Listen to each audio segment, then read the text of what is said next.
সন্ধ্যের সময় আমরা সবাই বসেছিলাম।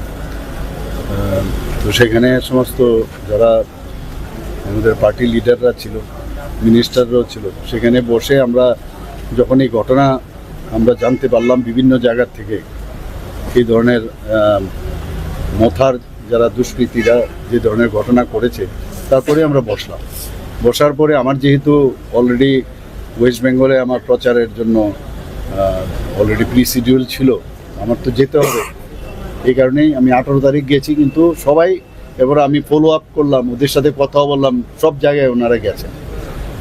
এখানে আজকে এসে প্রচুর আমাদের কার্যকর্তারা রয়েছে এবং তাদের ফ্যামিলিও অনেকে এখানে দেখলাম, ওদের সাথে কথা হয়েছে। তো সব ঘটনা শুনলাম।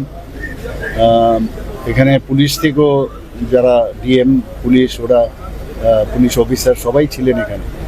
তো এদের কথাবার্তা শুনে আমি বললাম যে কোনো অবস্থায় আইনের শাসন, যেভাবে হোক আইনের শাসন ত্রিপুরাতে আমরা এটাকে এস্টাবলিশ করব। একটা ইলেকশন হবে, আর ইলেকশনের পরে এগুলো তো কত বছর ধরে আর চলবে।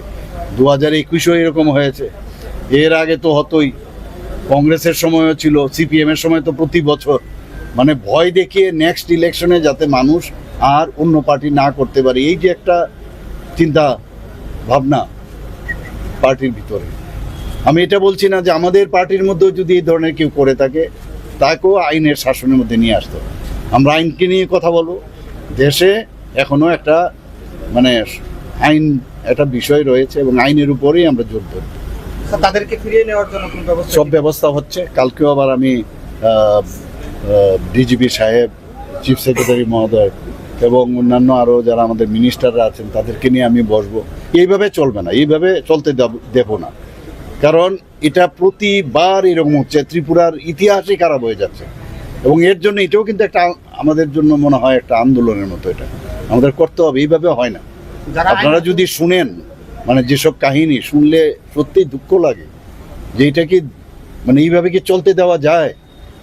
তা আমি যা বলার, কালকে আমি ডিজিপি সাহেবকে ডাকবো, আমাদের চিফ সেক্রেটারিকে ডাকবো, ল ডিপার্টমেন্ট থেকে ল সেক্রেটারি থেকে শুরু করে সবাইকে নিয়ে আমি বলবো দ্যাট ক্যানট বি টলারেটেড। পরিষ্কার আইনের শাসন। আমি বলছি না যে আমরা তাদের মারের পরিবর্তে মার দেব, এরকম আমি কোনোদিন, আপনারা নিশ্চয়ই দেখেছেন, আগেও আমি বলেছি, আমাদের পার্টি সবসময় বিশ্বাস করে যে শান্তির কথা।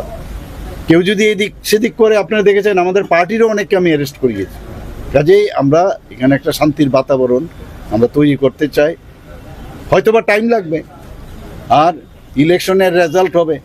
আমরা 2,08,000-এর মতো প্রায় আমরা এই জনজাতি যারা আছেন, তারা কিন্তু ভারতীয় জনতা পার্টিকে ভোট দিয়েছেন, ওনাদেরকে 4 লাখের উপরে দিয়েছেন।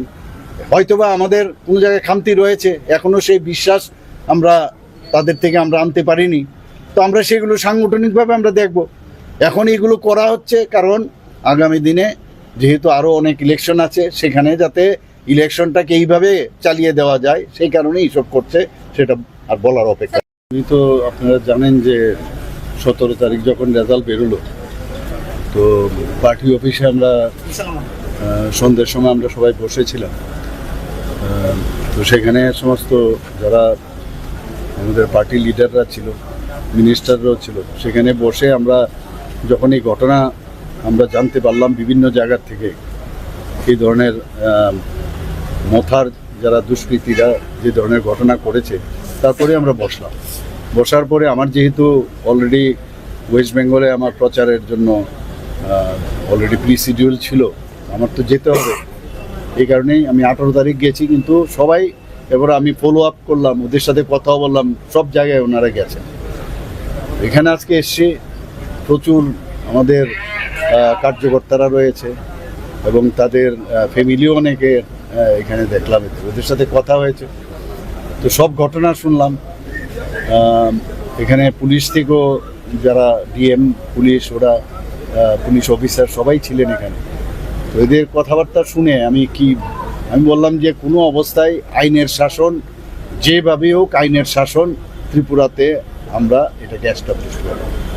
একটা ইলেকশন হবে, আর ইলেকশনের পরে এগুলো তো কত বছর ধরে আর চলবে। 2021-ও এরকম হয়েছে, এর আগে তো হতোই, কংগ্রেসের সময়ও ছিল, সিপিএম এর সময় তো প্রতি বছর, মানে ভয় দেখিয়ে নেক্সট ইলেকশনে যাতে মানুষ আর অন্য পার্টি না করতে পারে, এই যে একটা চিন্তা ভাবনা পার্টির ভিতরে। আমি এটা বলছি না যে আমাদের পার্টির মধ্যেও যদি এই ধরনের কেউ করে থাকে তাকেও আইনের শাসনের মধ্যে নিয়ে আসতে হবে। আমরা আইনকে নিয়ে কথা বলবো। দেশে এখনো একটা মানে আইন একটা বিষয় রয়েছে এবং আইনের উপরেই আমরা জোর দেব। স্যার, তাদেরকে ফিরিয়ে নেওয়ার জন্য কোন ব্যবস্থা? সব ব্যবস্থা হচ্ছে। কালকেও আবার আমি ডিজিপি সাহেব, চিফ সেক্রেটারি মহোদয় এবং অন্যান্য আরও যারা আমাদের মিনিস্টাররা আছেন তাদেরকে নিয়ে আমি বসবো। এইভাবে চলবে না, এইভাবে চলতে দেব না, কারণ এটা প্রতিবার এরকম হচ্ছে। ত্রিপুরার ইতিহাসই খারাপ হয়ে যাচ্ছে এবং এর জন্য এটাও কিন্তু একটা আমাদের জন্য মনে হয় একটা আন্দোলনের মতো। এটা আমাদের করতে হবে, এইভাবে হয় না।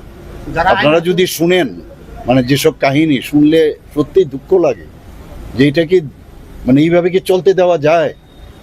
তা আমি যা বলার, আমি কালকে ডিজিপি সাহেব